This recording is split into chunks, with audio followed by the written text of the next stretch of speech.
Welcome to the next unit in F360, Indiana Folklore and Folk Life. In the last module, we talked about two genres of stories that are not very common in Indiana, at least not today, myths and fairy tales. In this lecture, we'll focus on types of legends, local historical legends and contemporary legends. We'll define legends this way. Legends are stories that are set in the more recent past and are usually told as being true. I'll repeat that. Legends are stories that are set in the more recent past, are usually told as being true. In this lecture, we'll focus on two types of legends, local historical legends and contemporary legends. Local historical legends are often told about local people and places from the past. Often these legends augment written histories. The stories are not always false, but rather, as folklorist Linwood Montel points out, these stories have a core of truth. Place name legends are probably the best example I can give. I grew up in a little community in Brown County known as Pikes Peak. The legend of the origin of that name goes back to the 1840s, when a traveler was heading west by wagon. He had a sign on the side of his rig that said, "Pikes Peak or bust." He busted an axle at a low spot near a big hill in southeastern Brown County and abandoned his wagon and sign. Jokingly, the community that sprung up around this place became known as Pikes Peak. Local historical legends can tell the story of places like Pikes Peak, or stories about famous people such as early founders of a town, or colorful figures such as John Chapman, who was better known as Johnny Appleseed. Or sometimes they relate to infamous people. Indiana has several legends about bank robber John Dillinger. Some legends recount his Robin Hood-like acts of generosity, while others are titillating tales about the size of his penis and that the Smithsonian Institution has it in a jar. Often these stories are validated by someone saying, "I heard it from a family member," or "I read it in a newspaper or a book or some report." Of course, Dillinger legends have recently regained currency. Stories have reemerged. In 2019, members of the family proposed to exhume his body to disprove the claims that Dillinger's body was not buried in his Crown Hill grave. Rather, the stories claim he had lived out his years in a distant land. We often think of stories as set or fixed, like written words. But as folklorists, we understand that variants, or different versions of things, are the hallmark of oral traditions. Let's take the story about Stepp Cemetery in Morgan Monroe Forest, not far from IU. It has been a staple tale around campus for decades. Here's the basic story, as it was told by an IU student, Stephen D. Pickett, in 1969. Then I started hearing other stories about it, Stepp Cemetery. There's a story of a lady living there, and she haunts steps. There's a stump there, and she is supposed to be sitting near her daughter's grave. People have said what she looks like. White, long hair. She's very old-looking. She's not really ugly. She always wears black. She has a 3-dot marking on her forehead. She's never hurt or run towards any person I've known. She just sits there, rocking her baby. While this is a common story about the cemetery, there are variations on it. Here's another version, this one from Forrest Lacey Hancock of Martinsville in the fall of 1961. During the 1950s, a girl is killed and left in Stepp Cemetery. The girl's mother comes to the cemetery nightly in search of the killer. If someone stops, the old woman will examine him in order to see if he is the killer. If he runs, he will die as the girl died. She was stabbed and beaten beyond recognition. As you can see, these two stories have little in common, other than they are both set in the cemetery, where a mother waits. In their study of the Stepp Cemetery, William M. Clements and William E. Lightfoot studied dozens of texts and identified several recurring variations in the stories. Through the years, I've heard many variations of the Stepp Cemetery legend. These differences are sometimes to changes in the underlying structure of the story, but more commonly, they are changes in individual elements of the story, or what folklorists call motifs. In some stories, the woman in black doesn't have a baby, she has a dog. Sometimes the woman is grief-stricken. Other times she's insane, a murderer, a witch, a worshiper of the devil, or some other afflicted female. If you've ever played with Mad Libs, you understand motifs. Mad Libs are those wordplay games where words are left out and you have to blindly insert a noun, verb, adverb, etc. into the story. Motifs are like that. The person changes, the thing they hold changes, the action required of the visitor changes, but the basic structure of the story remains the same. In another Indiana legend, Brownie Mountain in Brown County has several limestone rocks arranged on the top of a tall hill, stones that wouldn't naturally be found there, big heavy rocks. There are several stories about how the stones got there. The structure of the stories are the same, but the motifs change.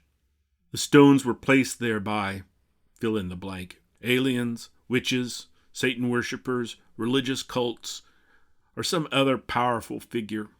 These changes are changes in motifs. Many places throughout Indiana have come to be known as haunted, such as the Tunnelton Tunnel in Lawrence County, or the Haunted Bridge near Avon. While each may have their own distinct aspects, recurring motifs emerge. Workers killed while building the structure, a mother and child murdered, someone buried in the concrete or behind the bricks. These locations are invested with distinct local legends, but also widespread universal motifs and story fragments that accumulate at these sites. These are the two faces of legends. Legends as local memory, but also contemporary legends that mingle with the local and take root there. Hoosier folklorist Ronald Baker noted this phenomenon when he was researching legends in Terre Haute about poor Pearl Bryant, a local woman who had been decapitated in Kentucky, but her head was never found. In the 1890s, it was big news, and eventually 2 male students were hanged for her murder. Baker found almost a century later, legends still persisted, but they fell into 2 categories. Historical legends, stories about historical events that related to the happenings, but also more general stories of student abductions and decapitation that had little basis in the more historical events, but were told by college students and high school students and young people in general. Stories took on the particulars of the Bryan name and included her missing head often, but otherwise they were generic stories that could have been told any place. This has to do with the desired effect of legends. Historical legends tend to want to explain local historical happenings and places, where these contemporary legends are often deployed to stir emotions and invoke fear. A useful tool when college students want to encourage someone to sit a little closer, or perhaps scare a fraternity brother, or to dare a friend. So we have these 2 strains of legends, those that are unofficial local history, the other that is often closer to a contemporary legend, which is what we'll talk about next. Contemporary legends, what some people call urban legends, are usually short, unbelievable stories that are told to be true. I remember as a kid hearing a story of a married couple going out on a date after the birth of their first child. The babysitter arrives and she was a kind of hippie stoner girl. The mother doesn't want to leave the baby, but the father convinces her that it's going to be okay. Anyway, they told the babysitter to put the baby to bed at a certain time and to put a turkey in the oven or microwave to cook. That night when they returned, the father paid the babysitter while the mother went to check on the baby. When she pulled back the covers, there lay the turkey, and the mother screamed. Of course, the drugged-up teenager had placed the baby in the oven by mistake. This shocking story is gripping and was not located in any one place, but rather it circulated and was usually confirmed because someone heard it from a friend of a friend. A simple internet search, though, you find variations of the story are still circulating years and years later. Contemporary legends like this one usually crumble under any detailed research, but tellers are usually firmly convinced that the story is true. Why do we tell these stories? Often these narratives can hint at cultural or social anxieties. The turkey baby story highlights intergenerational concerns that swirled around the early 1970s, fears about drugs and youth culture. Similarly, legends about rats being breaded and fried and served at Kentucky Fried Chicken emerged as families started to eat out at fast food restaurants. Or needles and razor blades and candy bars given out at Halloween emerged in the 1980s when people became concerned that they no longer knew who their neighbors were. Folklorist Linda Degg noted that these Halloween candy stories were a contemporary legend, but few believed her. While through the years these stories have been debunked, still communities hold Halloween-safe events such as trick-or-trunks, or hospitals open their doors to scan children's candy. These unfounded stories have quite literally reshaped our culture. Even the COVID-19 pandemic led to legends. The virus was found in packages of toilet paper, or Corona beer sales plummeted due to the epidemic. One that I heard, drinking lots of water washes the virus into your stomach where the acid destroys it. And these don't even touch on a slew of conspiracy theory stories that are out there.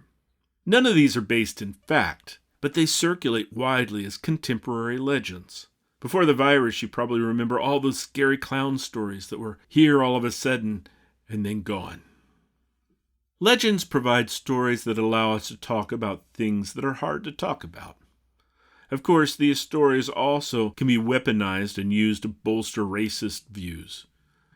For example, there were stories of Chinese restaurants serving cats in the 1970s, or AIDS epidemic stories in the 1980s, or currently we have lots of stories about undocumented immigrants that had killed so many people. As I said, these are stories that aren't really based in fact, but actually they circulate and they promote themselves. Media such as the newspaper and printed books has shaped folklore for hundreds of years. For example, many of the historical legends associated with Pearl Bryan, who we talked about earlier, evolved from newsprint sources from the period. In the 1950s, folklorist Richard Dorson recognized that while media had influenced the stories, that some vernacular legends were being reshaped and deployed by corporations to influence consumers and work habits. Dorson railed against legends such as Paul Bunyan and Pecos Bill as being not real folklore, but what Dorson called fake lore. While the folklorist was right about these purposeful manipulations, the relationship between legends and the media is too complicated to reduce it to the binary of real and fake. Instead, in our internet-driven age, folklorists recognize that legends flow in and out of mediated sources. Nevertheless, it is more important to recognize who is telling the story and why. As we have seen with a range of these stories, they can become weaponized and used by powerful people, organizations, and even countries to shape public opinion. So, in conclusion, legends are a widespread narrative genre in the United States, and you should be able to identify them. I should stress that just because a story is a legend doesn't mean that it has to be completely false. Think of place name stories. But contemporary legends are often vernacular forms of misinformation that are infectious and easy to spread from one community to another.